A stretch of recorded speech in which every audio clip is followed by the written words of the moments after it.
Hi guys, hope you're well. So out and about on the election trail. This time I was lucky enough to be invited to watch Baroness Kate Hoey, who's supporting Ben Habib of Reform. So interesting stuff, powerful stuff from a formidable politician. I was a Labour MP for 30 years, and when I look back to what the Labour Party was like when I joined it and became an MP, it is just so different. To be almost unimaginable. And I imagine there's some of you here who remember some of the things about the old Labour Party. Because yes, there may have been lots of policies that people didn't quite agree with or think would work, but the fundamental thing about Labour in those early days was that you actually believed that it meant what it said, and that they did care about working people or people who weren't working, and that they did care about our country, and they were a patriotic country. And that, even under Tony Blair, somehow, although he wanted to rebrand the country, New Labour, New Britain, if you remember that, he still had a sense of patriotism that I think is missing now very much from this leadership of our party. And of course, we've seen how the policies have shifted. The thing that really, of course, made me turn was the whole question of the way they handled the European Union, and that was showing that even if they were opposed to us leaving, which of course the official policy was, there were a lot of people, even within the trade union movement, who were wanting us to leave. But the final straw was that when we did leave, and we had committed that we would go along with everything that leave meant, of course, we saw that absolutely dreadful 3 years nearly of parliamentary shenanigans, of people literally from Labour and Conservatives trying to stop the legislation going through that was actually meaning we could leave. And who, of course, was leading that? Who was the Labour Party's Europe Minister for all of that time, who spent all his time in Parliament actually working out, manoeuvring, scheming with the Lib Dems and with others in the Conservative Party to stop it? Keir Starmer. So Keir Starmer, to me, is someone, and then of course what he did was he got the party, despite, I have to say, Jeremy Corbyn not wanting it, to go along on a second referendum. And that to me was the final straw of the way that the Labour Party had completely shifted its position. And I think it has more and more become a party that, if you were just analysing, there isn't a huge amount of difference between the manifestos of the two parties. Yes, there's wording that's different, the nuancing is different, perhaps the priorities are different, but ultimately both parties support a net zero policy, which is just simply going to make poor people poorer. They are, sadly, again, very similar on the sort of latest trendy issue, which people seem to want to talk about all the time, the trans issue, and the idea that, Keir Starmer can't actually define what a woman is. And the Tories have had the same issue. I think that really is, again, showing how closely they are linked in their policies. But of course, even more importantly, is their whole economic policies, because the reality is that neither of the two parties want to end up with you paying less, with actually reducing taxes, because they see raising taxes in whatever way as the only way that they can get the economy, which they all say they want to see boost the economy, boost growth. And that's why, the reform is a policy of the most important policy of reform actually is the one that talks about not paying anything until you earn £20,000 a year. That would hugely change what's happening in the country, not just in terms of people earning more money, having more money to use and decide how to do it, but also to get so many people back into work.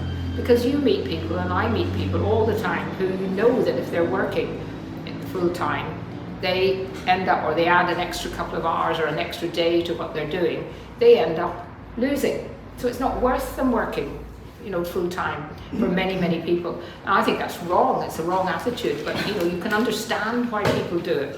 Why should they sort of work away and kill themselves working when, at the end of it, the government takes more money from them because they're working those extra hours? And the whole issue to do on the economy, they are very, very similar and their whole attitude to international relations and dealing with all these international bodies, which for many of those things that go on in the meetings, the international relations, politicians always love to go abroad and be seen abroad. Prime ministers love to be, on the world stage.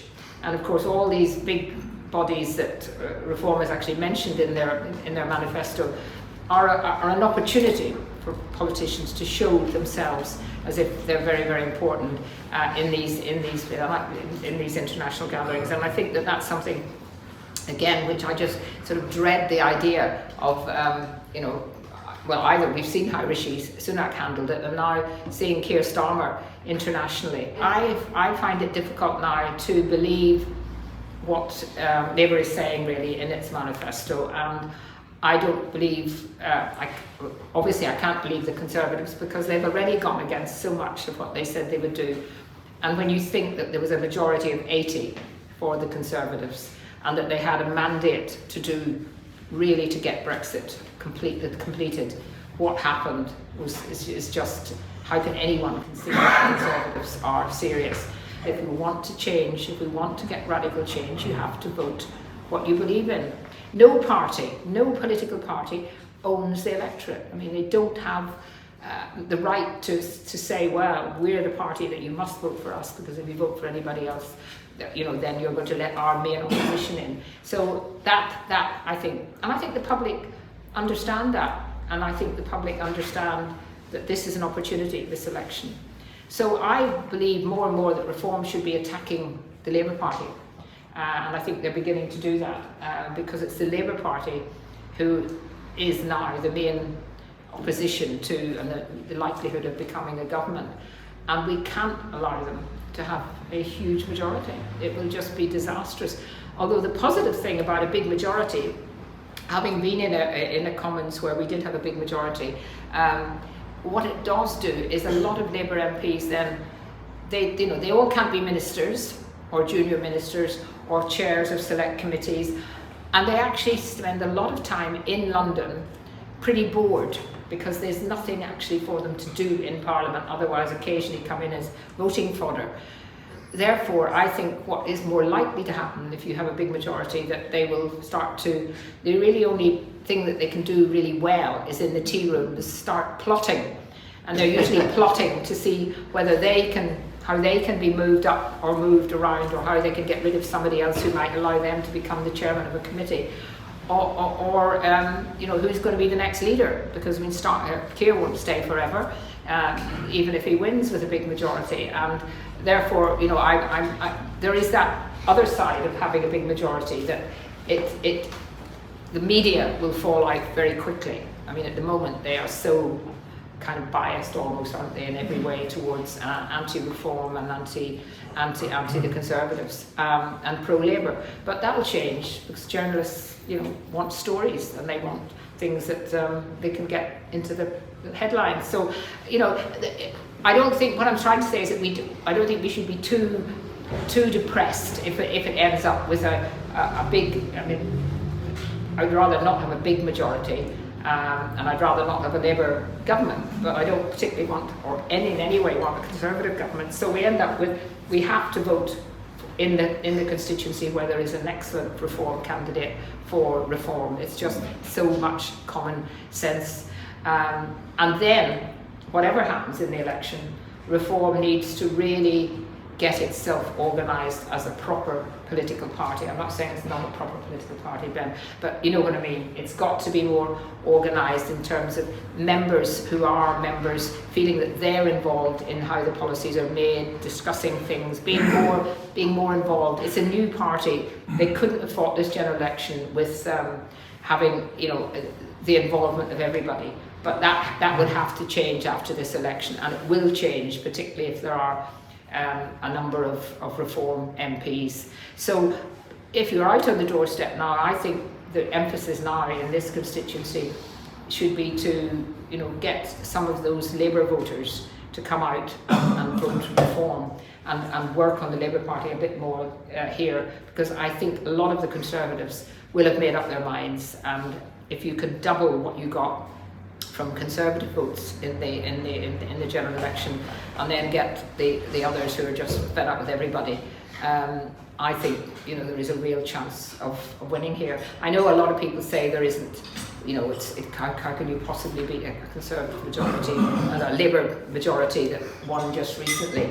But we're living in very strange times electorally, and I've just got a feeling that a lot of people are going to get a big shock come general election morning, the next morning, and I hope that shock's here in Wellingborough, and you can do your little bit by making sure that people, you know, being open that you're voting for reform. And you'd be surprised how many people say, yeah, I've been thinking about that too. Thank you.